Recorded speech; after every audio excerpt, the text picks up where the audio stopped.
बहू तो सबकी निकम्मी होती है, वो बेटी नेक होती है।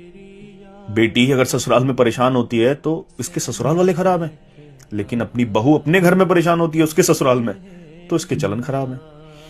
बेटी अगर अपनी ससुराल की बातें अपनी माँ से बताती है तो माँ से नहीं बताएगी तो किससे बताएगी।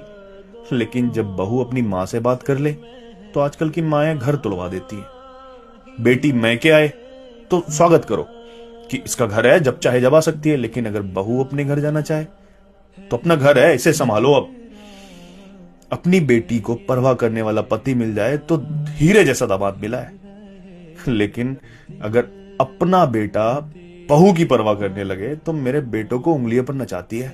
बेटी जब प्रेग्नेंट होती है कोई काम मत करना, चाहे काम हो या ना हो, और बहुत करने वाले। लेकिन जब बहू प्रेग्नेंट होती है तो जितना काम करेगी उतना अच्छा है तेरे लिए। बेटी के गुनाहों को भी माफ कर दिया जाता है ये कहकर ये बच्ची है, और बहू की एक गलती को भी सारे जमाने को पता चलना चाहिए कि इसके माँ बाप ने सिखाया क्या है।